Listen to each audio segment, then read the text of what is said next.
పశ్చిమాసియాలో యుద్ధంపై అమెరికా అధ్యక్షుడు ట్రంప్ ఇరాన్కు ఘాటు హెచ్చరిక జారీ చేశారు. ఇరాన్ నాగరికత ఈ రాత్రితో అంతమవుతుందంటూ తన సామాజిక మాధ్యమంలో తీవ్ర పదజాలంతో ధ్వజమెత్తారు. ఎప్పటికీ తిరిగి తీసుకురాలేనంత దారుణంగా నాశనం చేస్తామని ప్రకటించారు. ప్రపంచ చరిత్రలోనే ఈ రాత్రి కీలకమని తేల్చి చెప్పిన ఆయన భారత కాలమానం ప్రకారం బుధవారం ఉదయం 5:30 వరకే ఇరాన్కు గడువిచ్చారు. ఈలోగా ఇరాన్ నాయకత్వం నిర్ణయం తీసుకోవాలని స్పష్టం చేశారు.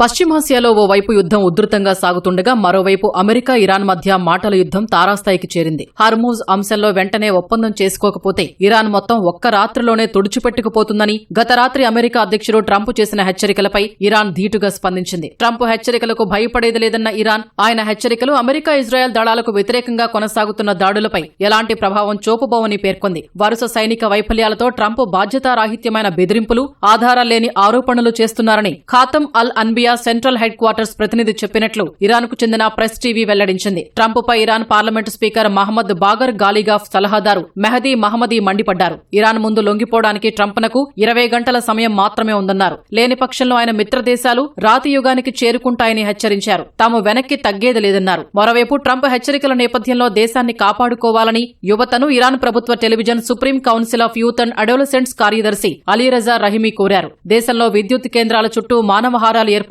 చేయాలని పిలుపునిచ్చారు. ఈ విద్యుత్ కేంద్రాలు ఇరాన్ భవిష్యత్తుకు, ఇరాన్ యువతకు చెందినవని ఆయన పేర్కొన్నారు. అటు తన హెచ్చరికలకు సంబంధించి ఇరాన్ వైఖరిపై ట్రంప్ తీవ్రస్థాయిలో ధ్వజమెత్తారు. ఇరాన్ నాగరికత ఈ రాత్రి అంతరించిపోబోతోందని ట్రూత్ సోషల్ వేదికగా పోస్ట్ చేశారు. అలా జరగటం తనకు ఇష్టం లేకపోయినా ఈ రాత్రికి ఏదైనా జరగొచ్చని రాసుకొచ్చారు. ఇరాన్లో ప్రస్తుతం కొత్త తెలివైన నాయకత్వం ఉందన్న ట్రంప్ కొత్త నాయకత్వం వల్ల ఈ రాత్రి అద్భుతాలు జరగవచ్చేమోనని అభిప్రాయపడ్డారు. చరిత్రలో అత్యంత ముఖ్యమైన క్షణాల్లో ఒకటిగా నిలిచే ఈ రాత్రి అసలు ఏం జరుగుతుందో చూద్దామని ట్రంప్ పేర్కొన్నారు. ఇరాన్లో 47 ఏళ్ల దోపిడీ, అవినీతి ఇక ముగియబోతున్నాయని ట్రంప్ తెలిపారు. చివరిగా ఇరాన్ ప్రజల్ని దేవుడు దీవించాలంటూ తన పోస్టులో పేర్కొన్నారు. ఇరాన్కు ట్రంప్ ఇచ్చిన గడువు భారత కాలమానం ప్రకారం బుధవారం ఉదయం 5:30 గంటల వరకు ఉంది.